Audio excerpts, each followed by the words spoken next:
Minsan, mahina ang ating pananampalataya, ngunit ang mahalaga ay lumapit tayo kay Jesus at hingin ang kanyang tulong para palakasin at dagdagan ang ating pananampalataya.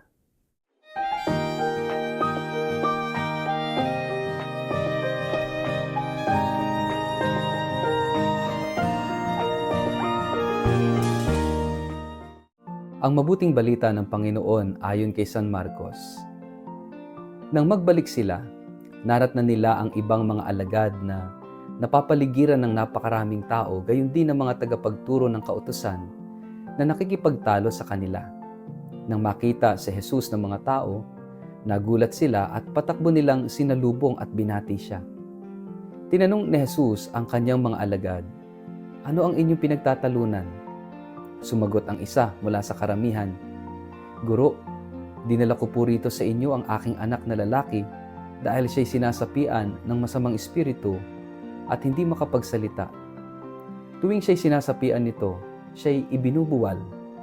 Bumubula ang kanyang bibig, nagngangalit ang kanyang mga ngipin, at siya'y naninigas.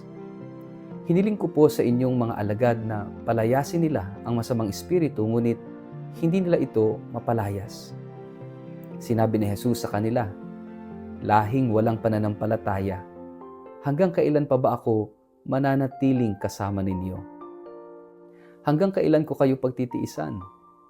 Dalhin ninyo rito ang bata." Dinala nga nila ang bata sa kanya.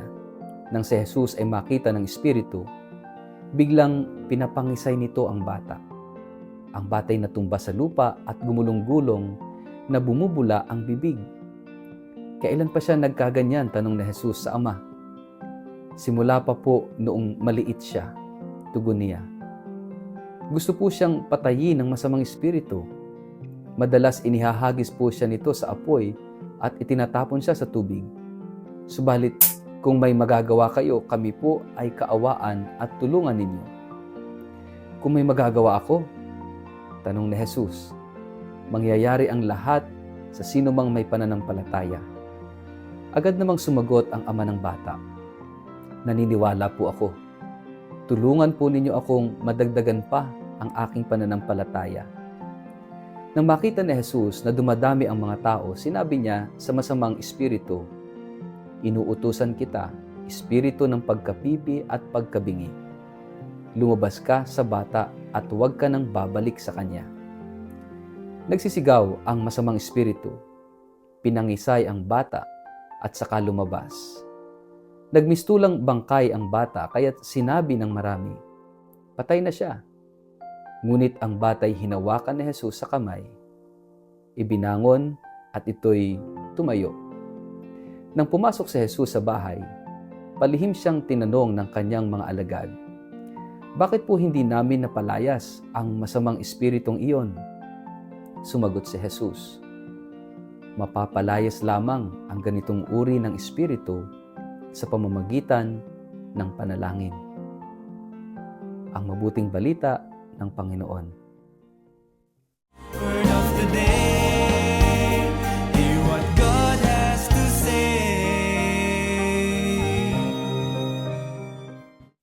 Mapagpalang araw po sa inyong lahat. Kumusta po kayo? Ang ating pong word of the day ay prayer.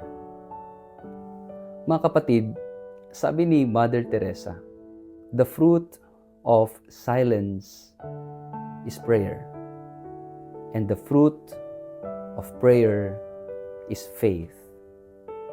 Hindi po mapaghihiwalay ang panalangin sa pananampalataya, sapagkat napalalalim ang ating buhay pananampalataya kung tayo ay nagdarasal. Ngayong araw na ito, narinig natin ang isang kwento ng pagpapagaling na ginawa ni Jesus. Yung sinasapian ng masamang espiritu na nagiging sanhi ng pagkabingi at pagkapipi ng bata ay pinalayas ni Jesus, yung sumasaping masamang espiritu. Sa kabila ng ilang attempts, pagsusumikap ng mga alagad, bagamat sila binigyan ni Jesus ng kapangyarihan, na magpalayas ng masamang espiritu, itong case na ito, sitwasyon na ito, ay hindi kinaya ng mga alagad. Kaya nga, nang si Jesus ang pumasok sa eksena, inutusan niya ang masamang espiritong umalis. Kaya yung batay nangisay, no? At umalis sa kanya yung masamang espiritu.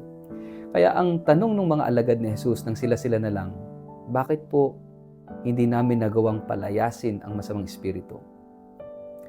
Sila naman ay nananampalataya at may mga experiences na sila na nakapagpalaya sila ng masamang espiritu. Hindi ba't minsan nga'y sila'y bumalik at tuwang-tuwa dahil pati raw masasamang espiritu ay nakikinig sa kanila, lumalayas sa pamamagitan ng pangalan ni Jesus. Pero bakit this time ay hindi nila ito nagawa? Ang sabi ng Panginoon, ang ganitong klaseng espiritu ay mapapalayas lamang sa pamamagitan ng panalangin. Mga kapatid, mahalaga ang panalangin. Mahalaga ang pagdarasal. Kaya nga, magandang tingnan, kumusta yung ating prayer life? Kumusta yung ating ugnayan sa Diyos? Dahil ang pagdarasal ay hindi lamang po yan pagbigkas ng mga formulas like novenas, ng rosaries. Lagi nating tatandaan na ang pananalangin ay isang relasyon, isang ugnayan. Ito'y pakikipag-usap at pakikinig sa Diyos. It's two-way. Tayo ay nagsasalita, ang Diyos nakikinig. Ang Diyos din nagsasalita sa atin sa panalangin at tayo rin dapat makinig. So napakahalaga ng communication, napakahalaga ng relasyon, napakahalaga ng ugnayan natin sa Diyos. At napapatibay, napapagbuti, napapaganda natin ang ating ugnayan sa Diyos sa pamamagitan ng ating buhay panalangin. Kaya it is very important na tayo bilang mga Kristiyano, bilang mga Katoliko, ay naglalaan ng oras, ng panahon sa pagdarasal. Hindi lang yung kapag may time ka. We have to find time to pray. Hindi yung we pray if we have time. Mali po yun. We have to find time to pray. At minsan sasabihin natin, my work is my prayer. Hindi po. No? Hindi po pwede yun. Napakahalaga that you really spend time, spend moment of silence na makapagdasal araw-araw. Pwedeng pagkagising mo sa umaga, o kaya naman bago matulog sa gabi, o kaya within the day you have time, quiet moment para makipag-unite, no? Makipagkaisa sa Diyos. Makipag-usap sa Diyos or makinig ano ang gustong sabihin ng Diyos sa buhay natin. Napakahalaga ng ating buhay panalangin sapagkat doon lalalim ang ating pananampalataya sa Diyos.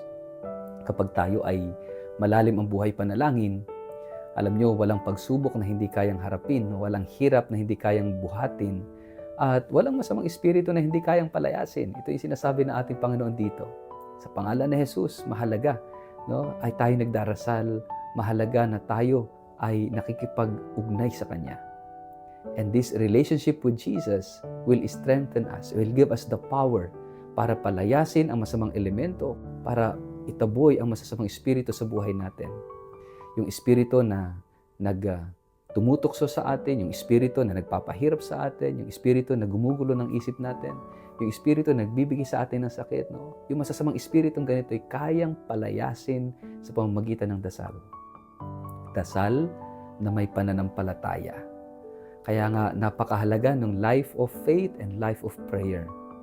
Sabi nga nila, yun daw kung paano raw tayo magdasal ay ito'y nagpapakita ng ating pananampalataya. At yung pananampalataya natin ay naipapahayag natin sa pamamagitan ng ating pananalangin. At alam naman natin, ang pinakamataas na uri ng panalangin para sa ating mga Katoliko ay walang iba kundi ang banal na misa. Kaya ang tanong, nagsisimba ka ba? Nagsisimba ba yung buong pamilya? Baka meron sa tahanan, sa pamilya, sa miyembro ng inyong pamilya na hindi nagsisimba. Hindi sapat yung nagdadasal ka sa altar ninyo. Hindi sapat yung tumatawag ka sa Diyos. Mahalagang nagsisimba. Dahil hindi sapat yung personal na panalangin mo. Hindi sapat yung novena mo. Hindi sapat yung rosaryo mo sa isang misa. Kahit maghapon kang lumuhod diyan sa harap ng altar nyo sa bahay o sa ilalim ng puno ng mangga, kahit dasalin mo yung paulit-ulit na Santo Rosario sa buong maghapon, pero hindi ka naman nagsisimba, walang bearing yun. Kumbaga, mas mahalaga yung misa.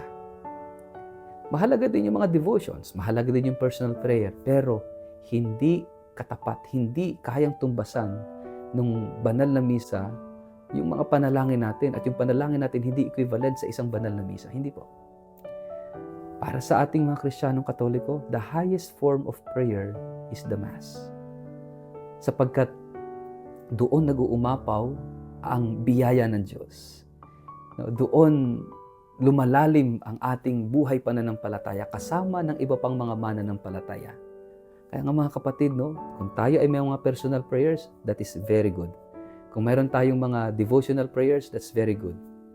Pero higit sa lahat, huwag isasantabi ang banal na misa. Pahalagahan ang pagdalo sa pinakamataas na uri ng panalangin na siyang magpapatibay sa atin ng pananampalataya at magbibigay sa atin ng biyayang ating kinakailangan sa pang-araw-araw na buhay.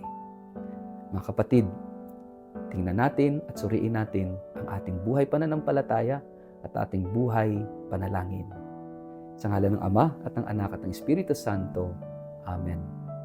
Ama naming Diyos, turuan mo kaming magdasal.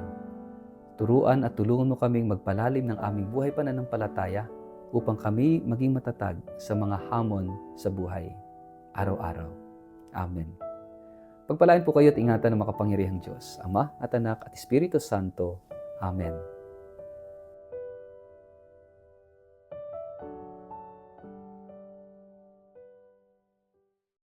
Mga kaibigan, inaanyayahan ko kayo na sumama sa akin sa isang pilgrimage sa Eastern Europe mula May 20 hanggang June 5 ngayong taong ito.